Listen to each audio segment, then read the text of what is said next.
एक बार की बात है, केरल के एक छोटे से शहर में सुल्तान नामक एक डरावना कब्रिस्तान था।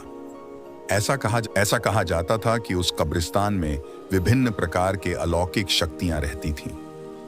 एक चांदनी रात को बिली, लुसी और रोहित, तीन दोस्त कब्रिस्तान के किनारे पर एकत्रित हुए।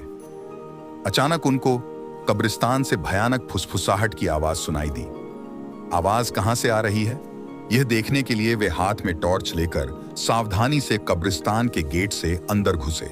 जैसे ही वे कब्रिस्तान में दाखिल हुए, हवा तेज चलने लगी।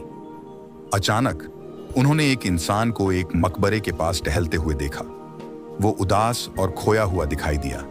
इसलिए बिली, लुसी और रोहित उसके पास आए और पूछा, कौन हो तुम और इतनी रात को यहाँ क्या कर रहे हो?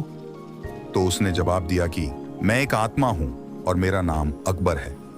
अकबर ने उन्हें उस भयानक अभिशाप के बारे में बताया जो इस कब्रिस्तान के सभी आत्माओं को परेशान करता था।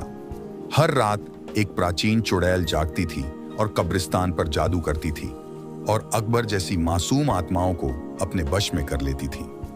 अभिशाप को तोड़ने का एकमात्र तरीका कब्रिस्तान के पीछे जंगल में एक पेड्डियच के नीचे छिपी हुई मंत्र पुस्तिका को ढूंढना और आधी रात से पहले उसे नष्ट करना था।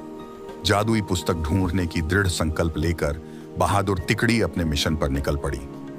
उन्होंने अंधेरे में मकबरों के बीच रास्ता खोजा जंगल में जाने के लिए और इस बात का ध्यान रखा कि आराम करने वाली आत्माओं को परेशान न किया जाए। रास्ते में उन्हें बोन्स नामक एक शरारती छोटे कंकाल का सामना करना पड़ा, जो उन्हें जादू की किताब खोजने में मदद करने के लिए तैयार हो गया। वह कंकाल उन्हें एक पुराने आम के पेड़ के पास ले गई और कहा, इस पेड्डिच के पत्ते सब अपने पास रख लो। अगर ये पत्ता तुम्हारे पास रहेगा तो वह चुड़ैल तुम्हारा कुछ नहीं बिगाड़ ही सकती।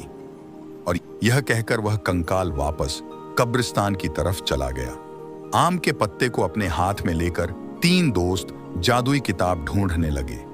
बहुत ढूंढने के पश्चात जंगल में एक झील के अंदर उन्हें छमता हुआ कुछ दिखाई दिया। रोहित को तैरना आता था तो उसने झील के अंदर जाकर वह चमकता बॉक्स ले आया। जैसे ही आम के पत्ते को बॉक्स के ऊपर रखा, वैसे ही बॉक्स खुल गया और चमकती जादुई किताब बाहर निकल आई।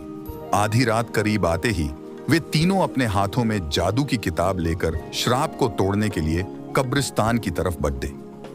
कब्रिस्तान में आकर वे किताब को खोले और एक प्राचीन मंत्र का पाठ किया। मंत्र पाठ करते ही जमीन कांपने लगी और कब्रिस्तान में एक तेज रोशनी छा गई। वह चुड़ैल जाग गई और गुस्से में दिखाई दी, लेकिन उसकी शक्ति धीरे धीरे कमजोर हो रही थी। उसने बिली, लुसी और रोहित को जादुई किताब पढ़ने से रोकने के लिए अपनी जादुई शक्ति का प्रयोग किया, लेकिन उन तीनों पर कोई असर नहीं हुआ, क्योंकि तीनों के पास आम के पत्ते थे जो उनकी रक्षा कर रहे थे। धीरे धीरे चुड़ैल की सारी शक्ति खत्म हो गई और चुड़ैल भस्म हो गई। इस तरह बिली, लुसी और रोहित ने कब्रिस्तान में फंसी हुई आत्माओं को मुक्त किया और कब्रिस्तान में फिर से शांति छा गई।